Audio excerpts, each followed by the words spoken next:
નમસ્તે, હું છું દિવેશ ગામિત. હું એમપીડબલ્યુ તરીકે વલણ પીએચસીમાં ફરજ બજાવું છું. આજ દિન એટલે કે 2 ઓગસ્ટ 2025ના રોજ વિશ્વ સ્તનપાન સપ્તાહની ઉજવણી કરવામાં આવી હતી, જેની અંદર અમારા આરોગ્યના કર્મચારી તેમજ આંગણવાડીના કર્મચારીઓ પણ હાજર રહ્યા હતા.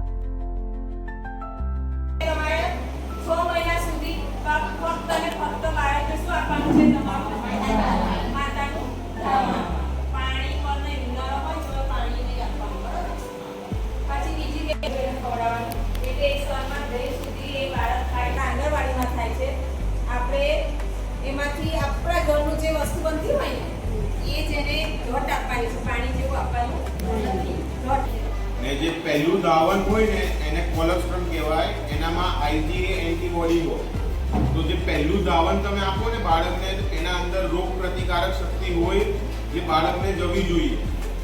જે વ્હાઈટ યલો લિક્વિડ આવે, જે પહેલું જે દાવન આવે ને એ યલો લિક્વિડ આવે, એ તો મેક્સિમમ એ તો જેટલું જાય એટલું સારું છે. પછી તમે બાળકને દાવન આપો છો તો કેવું હોય કે 2 કલાકમાં 2 કલાકે છોડીને આપવાનું. ને તમે એને બ્રેસ્ટ ફીડિંગ કરાવો ને પછી એને બર્પિંગ કરાવવાનું જરૂરી હોય છે કે એને અહીંયા ખભા પર મૂકીને જ્યાં સુધી એને ડકાર ના આવે ને ત્યાં સુધી એને ખભા પર રાખવાનું. કેમ કે નાના બાળકને પાચન શક્તિ છે ને એટલી સારી હોય ના. હવે તમે એને દૂધ આપો છો ને બર્પિંગ ના કરાવો તો એને ગેસ થાય, ચૂક આવે ને બાળક રડતું રહે.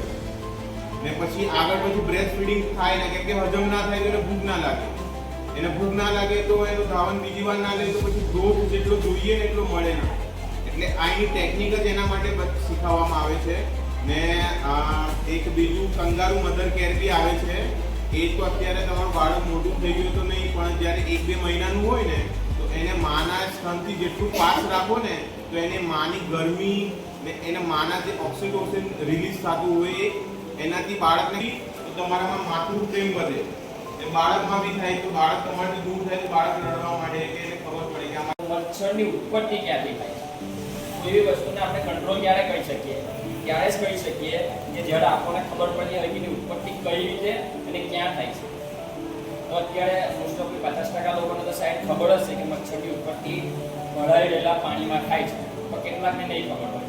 અને આપણી ગુજરાતી ભાષામાં, આપણા ગામડીય ભાષામાં કહીએ તો પોળા કહીએ ને આપણે, એ પોળા એ મચ્છરના બચ્ચા છે.